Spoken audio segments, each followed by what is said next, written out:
Você sabe por que existem verbos modais na língua inglesa? Afinal de contas, o que são verbos modais? Será que existem modais em português para que possamos comparar e entender melhor como funcionam? Como podemos aprender modais de uma maneira prática e lógica? No vídeo de hoje eu vou te apresentar uma introdução completa dos modais, te dar uma ideia geral dele, por que eles existem, o que são, onde vivem, do que se alimentam. Se esse assunto te interessa, assista o vídeo até o final, ele está cheio de coisas interessantes para você conhecer. Come with me!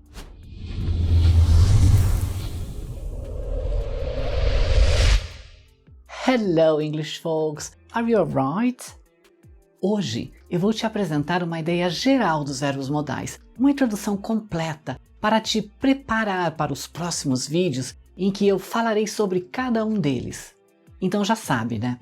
Para não perder nenhum desses vídeos, se inscreva no canal e ative as notificações. Quando aprendemos uma língua estrangeira, muitas vezes nós usamos referências na nossa própria língua para entender os conceitos, vocabulários, sons e, claro, gramática. E é exatamente sobre gramática que vamos falar nessa série de vídeos, ou mais especificamente dos verbos modais. Deixa eu te perguntar, você sabe quantos modais tem a língua inglesa?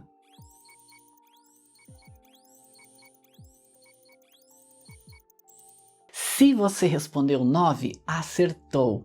Uma maneira muito fácil de lembrar desses modais é colocá-los em duplas. Os modais então ficam da seguinte forma: will, would, can, could, may, might, shall, should, must, que perdeu seu parceiro há muitos anos, está viúva há séculos e vai ficar sozinho aqui. Eu tinha perguntado lá no início se você sabia o motivo da existência de modais na língua inglesa.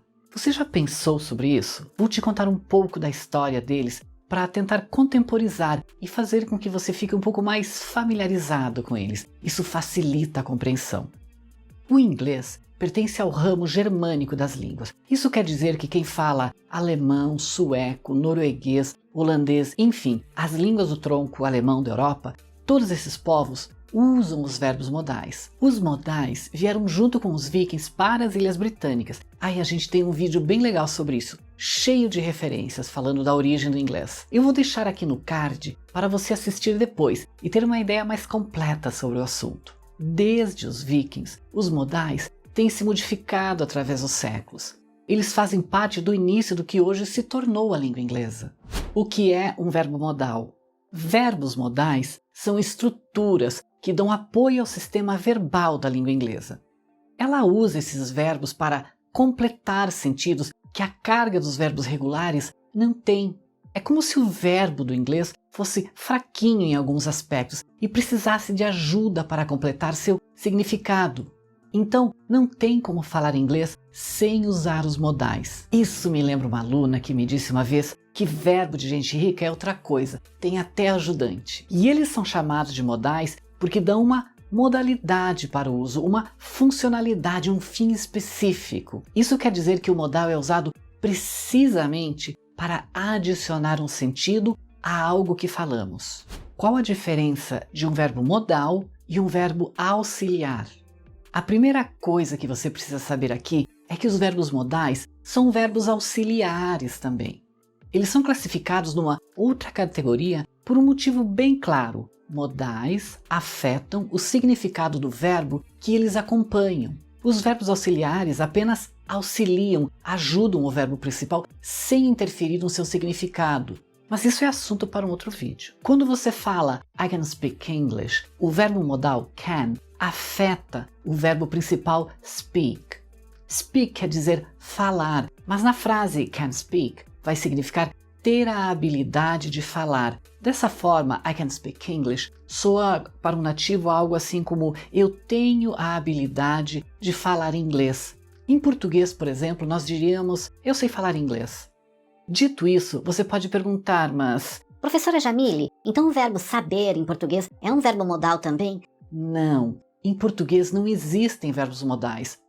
Nós somos um país em desenvolvimento e não temos dinheiro para ajudantes. A gente tem que dar conta de tudo. Aceita que dói menos.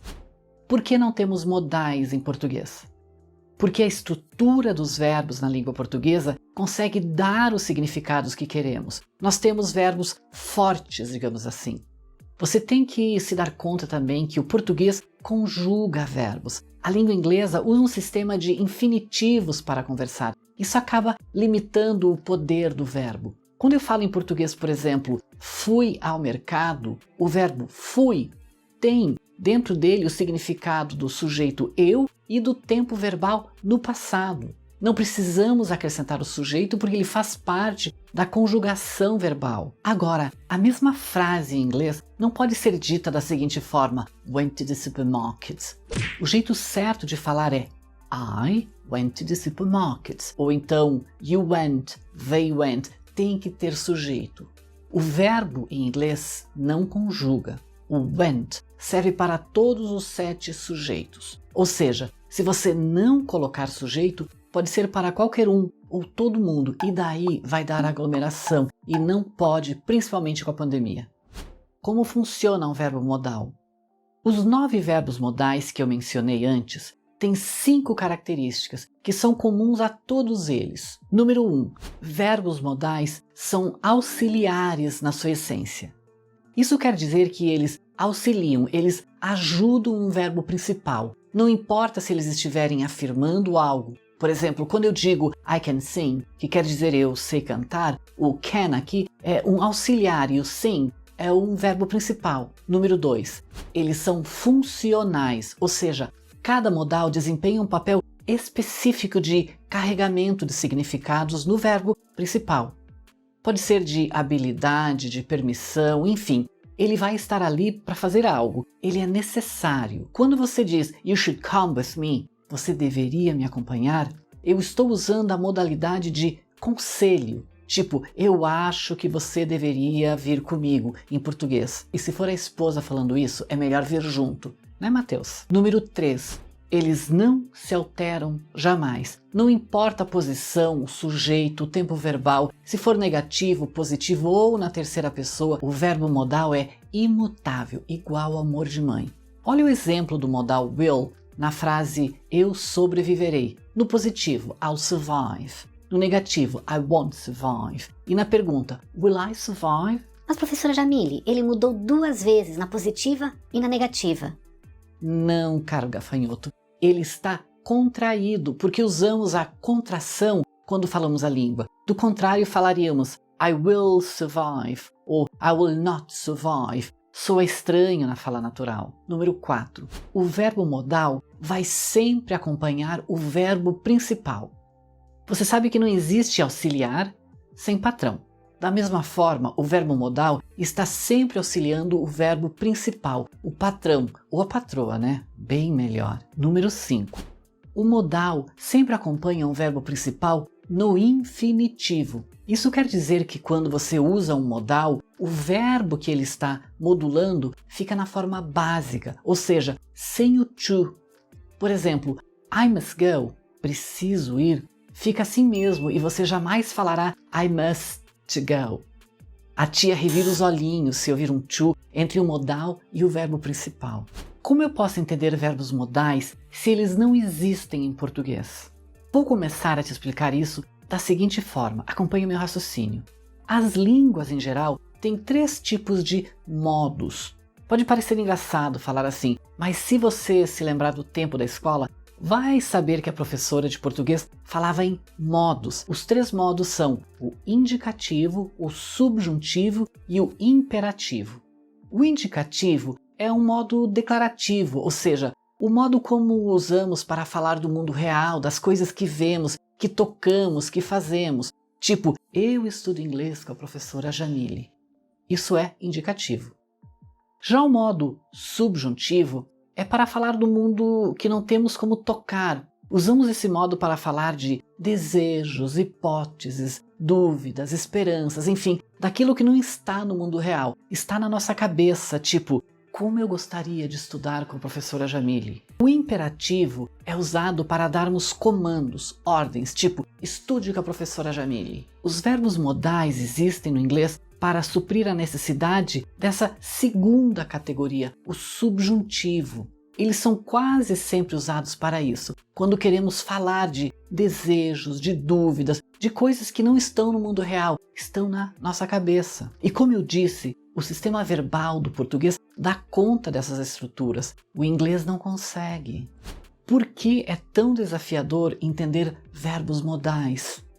Os modais são cheios de significados que os nativos aprendem desde crianças. Quando vamos estudar inglês, queremos colocar esses significados em coisas que nós conhecemos em nossa própria língua. E como eu já disse, não tem verbo modal em português. Mas não tem biscoito! Para entender os modais, nós precisamos pensar sobre os modais, experimentar o uso, entender a intenção deles. O fundamental é perceber que usar modais adequadamente deixa o seu inglês com qualidade e você se sente confiante para falar. Nos próximos vídeos que eu vou falar sobre cada um dos verbos modais, você vai aprender qual o significado do verbo modal. Vamos analisar um por um, como ele é usado em inglês. Quero te fazer pensar como um nativo raciocina quando ele usa o modal. Qual a relação dele com o português? Como eu digo a mesma coisa na nossa língua? Quais os erros comuns que precisamos evitar? Quero te ajudar a não produzir uma fala pobre com problemas de pronúncia ou de estrutura gramatical. Como ele é pronunciado na fala natural? Você vai falar os modais como eles realmente são ditos. E terminamos com alguns exercícios para você fixar o uso. Eu espero que você tenha entendido de uma forma geral como um verbo modal é tão peculiar, diferente do português. Ele acompanha um verbo principal alterando o seu significado. E é só aguardar que logo eu vou soltar os vídeos de cada um dos modais. E eu te prometo que você vai ter um montão de informação legal sobre cada um deles. Se você gostou desse vídeo, deixe o seu like, isso me ajuda muito e não te custa nada. Se você tiver alguma dúvida, deixa ela nos comentários, eu vou responder todas. E thanks for watching e até o próximo vídeo.